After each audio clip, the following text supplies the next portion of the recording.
Park City real estate prices. Are they up? Are they down? And what should you actually do about it? I'm Nicole Bowdle, your local go-to luxury Park City ski expert for the Jordanelle and the Deer Valley area. Let's break down what actually happened in quarter one of 2025.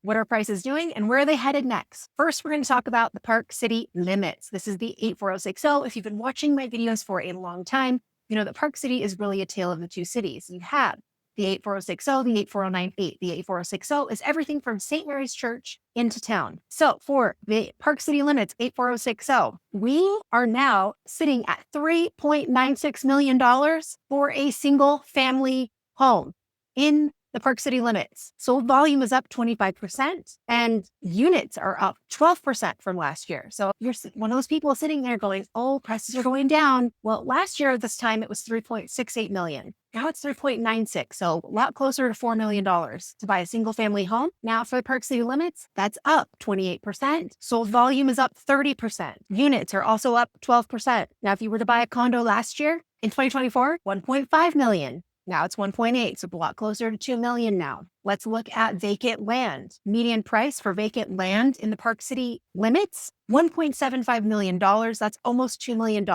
for just land in the Park City limits area. And that is actually down 8%. Land's expensive dirt. Now let's jump into Snyderville Basin, where all the locals live. Fair Hollow, Glenwild, Jeremy Ranch, Trailside, Summit Park, Pinebrook, Kimball Junction, Sun Peak, Silver Springs, Pendry Promontory, Silver Creek, the Colony, or a single family home in Snyderville Basin, which is the 84098, you're at $2.44 million.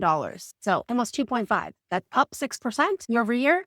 Volume is up 18% and units are up 24%. Last year, we sold 281. This year, 348. So for quarter one, year over year, prices are going up, my friends, not down.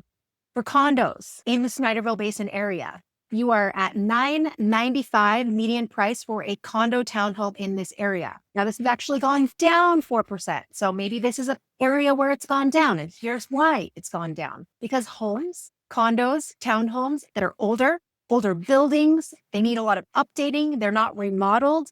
They sit on the market longer and longer. Buyers are much pickier. They want the newer, shinier, move-in ready, turnkey property. They are willing to pay a premium for that. So the older dated units tend to sit on the market a lot longer. And the older condo units that have been for sale have tended to be sitting in that Snyderville Basin area. So if you're a condo owner or a townhome owner in this area, pricing, preparation, updates, very, very necessary to get your property to move. If you're a buyer, this could be an opportunity to try to snag a deal, but it's going to be an older property that you're going to have to remodel and probably update. But we do have 3% change in units sold and 1% in sold volume. For vacant land in the Snyderville Basin area, you're at $1 million for a median sales price. That is bananas. More money to buy land than it is to buy a condo or townhome almost. And that is up 23% year over year. I didn't even know we still had land to sell in this area. Who would have thought? Now let's move to the shiny, beautiful Jordanelle, all the brand new stuff happening out here. You're $4 million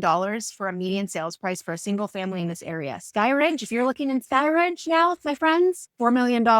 Expect to pay about $4 million median price for a home in Sky Ridge. So for Jordanelle, about $4 million. That's up 23%, 11% change in sold units. Last year we only had 76, this year we're at 84. Now, if we look at condos in this area, which are very popular over here, you're at 1.2 million median sales price for a condo in this area. 1.2 million. That's up 9%. We have a 22% increase in units sold. Last year, we only sold 263. This year, 321. That's a lot. That's a hell of a first quarter. And for vacant land in this area, you're at $1.18 million. So again, 1.1 million just for vacant land, you guys.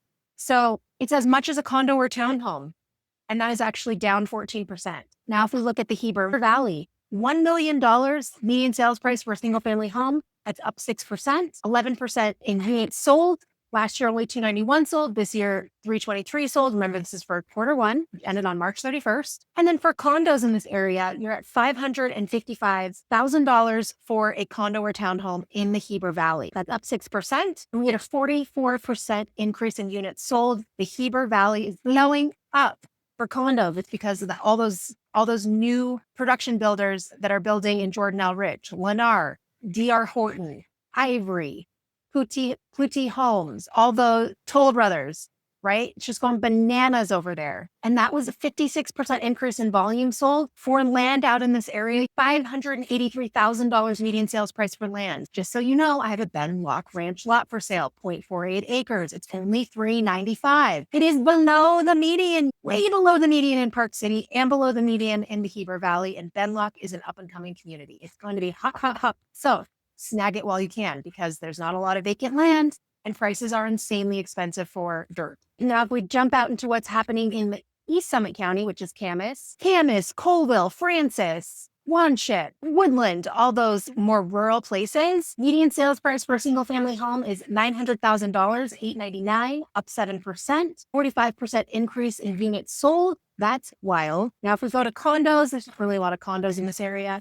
So $351,000 for a condo, up 76%. And for land out in the Camas Valley, $826,000 just for land. Again, that Benlock lot is starting to look pretty dang juicy. If you want to know more about the stats, if you want this guide, just click the link down below. I've got it linked in the down below.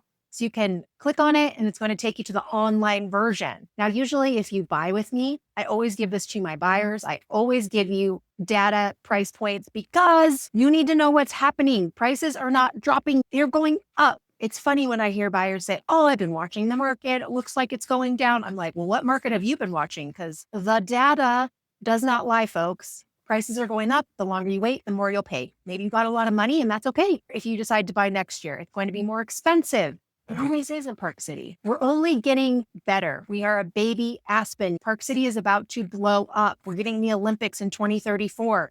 Investors have their eyes on this area. Park City is a great place. It's a very strong and stable market to park your money. Also, Park City appreciates at 7.1% annually since 2001. If that doesn't tell you something about how strong and stable our market is, I don't know what else to tell you. Maybe Park City is the wrong place for you. So here's what you need to know if you're a seller. Well-priced, well-prepared, well-staged homes that are updated and in good condition and in good location, they are moving. And some of them are getting multiple offers. There was a property that just got listed in Chatham Hills, in Prospector, 5 bedrooms, half updated, had multiple offers on it. But if you are overpriced or outdated, your listing is going to sit. And that's what we're noticing in older condo buildings, older townhome buildings, older buildings in general. If you're an owner of a property like that and you haven't done any updates in the last 5 years, this is your cue to do some updates. And you're in luck though, because I've got a full playlist, a ton of videos to help you figure out what you actually want to do. And if you're like, Nicole, I don't want to do any of this because I'm afraid a buyer is going to come in and change everything that I do.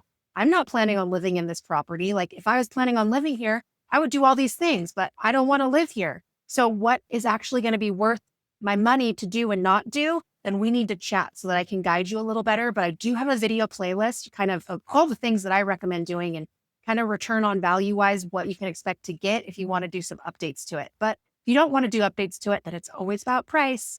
Price always matters. You're going to need to be under the median that just sold if you want to move it fast and it's not updated. Because buyers, they are getting pickier and pickier and pickier.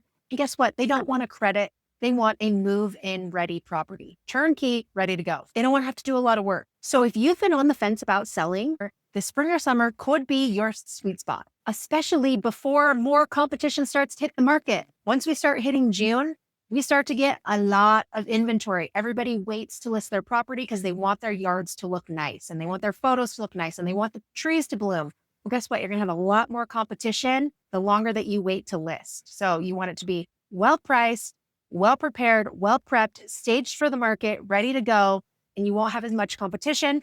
But once we start hitting June through October, that is where inventory builds month over month over month over month over month. Then once we hit October, inventory starts to drop off again. It starts to get cold. It starts to be mud season. Now we're in transitional phase. It's not quite winter yet. So I'm helping sellers get top dollar by strategically focusing on pricing, lifestyle, storytelling, and targeting the right buyer for the property. Who is the buyer for this property? That is the most important question you want to ask yourself when you're thinking about listing it for marketing. Who's the buyer for this property? We need to speak to the buyer in the photos, in the copy, in the storytelling. It's all about the lifestyle up here. And you want to target the right audience with pro level photos, brochures, and listing videos, which I am queen at, and we put them on social media. Most real estate agents are going to tell you, buyers aren't on social media. You can't sell a house from social media. It's total BS. I've sold $40 million from my social media presence alone in real estate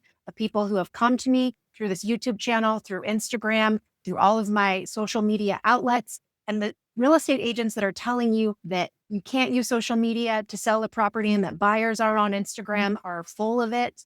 They either don't want to spend the money or they don't want to learn how to do it. So whether you're buying or selling, here's the move. Don't wait for the headlines to catch up. Let's talk strategy and pricing to meet your specific needs, because timing and positioning plus the right local guide can make all the difference. Tap the link below to schedule a private consult or DM me at Nicole in Park City on Instagram.